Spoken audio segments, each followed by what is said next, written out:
경납고 밖으로 모습을 드러내는 북한의 신형 대륙간 탄도미사일 ICBM 화성 17형. 조선의 화성포가 세계 앞에 또다시 당당히 나섰습니다. 미사일 발사 차량은 평양 순환 비행장으로 이동하고 이어 화성 17형 발사에 나섭니다.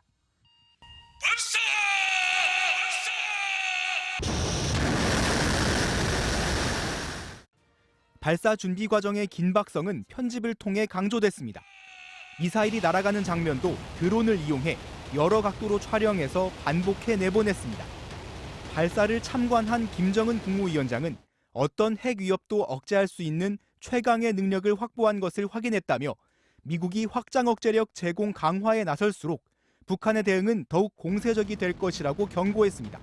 핵 타격 수단들을 뻔질나게 끌어들이며 계속 위협을 가해온다면 핵에는 핵으로 정면 대결에는 정면 대결로 대답할 것이라고. 북한은 김 위원장이 자녀와 부인과 함께 미사일 발사를 참관했다며 사진도 내놨습니다. 김 위원장 딸의 모습이 공개된 것은 이번이 처음으로 두 사람이 손을 잡고 화성 17형을 살펴보는 장면 등이 공개됐습니다. 이게 김정은의 성과이고 주민들에게 보여줘야 할 어떤 퍼포먼스고 그것을 통해서 안정적으로 지배하고 있는 어버이, 수령 이런 이미지. 한미 양국의 대응도 이어져 미국의 핵심 전략 무기인 B-1B 전략 폭격기가 2주 만에 오늘 다시 한반도에 전개됐습니다. B-1B 2대와 함께 우리 공군의 F-35A 스텔스기 4대, 미국 F-16 전투기 4대가 편대 비행을 하며 한미연합 공중훈련도 실시했습니다. MBC 뉴스 홍익표입니다. 자, 그럼 외교안보팀 홍익표 기자와 조금 더 자세히 이 얘기 알아보겠습니다. 자, 홍 기자. 북한이 하루 만에 미사일 발사 영상을 공개를 했고 김정은 위원장이 직접 등장을 했습니다. 일종의 자신감 표출이라고 봐야겠죠. 네, 그렇습니다. 앞서서 생각해보면 지난 3월에도 북한은 화성 17형 발사에 성공을 했다고 주장을 하면서 네. 영상을 공개했었습니다. 맞습니다. 보시는 것처럼 김정은 위원장이 마치 뮤직비디오의 주인공같이 편집돼서 화제가 됐었죠. 네. 다만 이때 영상에 나온 화성 17형은 발사 직후 폭발을 해서 실패한 걸로 수정이 됐습니다. 네. 다만 오늘 공개된 영상은 3월보다는 파격적인 편집은 조금 덜한 편입니다. 또 어제 쐈던 화성 17형에 대해선 미사일 최대 고도가 6,040km에 비행거리는 999km였다고 공개를 했습니다. 네. 이게 성공을 했기 때문에 자신 있게 신형 ICBM의 영상과 자료를 모두 공개한 것이라는 게 전문가들의 분석입니다.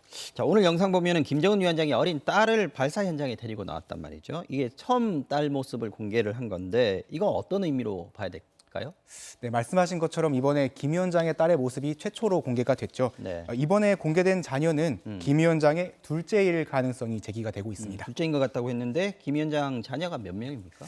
네, 사실 정확하게 공개된 적은 없는데 네. 현재까지 김 위원장 자녀는 셋인 걸로 알려져 있습니다. 3명. 다만 이제 1남 2녀인지 2남 1녀인지 같은 좀 자세한 정보, 구체적인 정보는 아직까지 파악되지 않고 있습니다. 딸도 있고 아들이 있는 거는 좀 알려졌다. 네, 이렇게 그렇게, 봐야겠죠. 네. 사실 이게 무기시험 미사일 발사하는 곳에 자녀를 데리고 나온다는 게 언뜻 이해가 되지는 않습니다. 네, 맞습니다. 말씀하신 것처럼 좀 납득이 되지 않는데 네. 전문가들도 그렇기 때문에 이건 한마디로 북한이니까 가능한 연출이다 이렇게 의도적이다. 평가를 했습니다. 네. 네, 의도를 갖고 있다는 뜻인데요.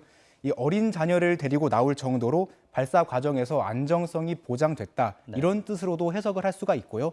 또 북한 특유의 정치 문화적인 성격을 고려해 보면 네. 김 위원장의 아버지 같은 면모를 강조하면서 주민들을 지켜내겠다 이런 뜻을 던진 것으로도 볼 수 있습니다.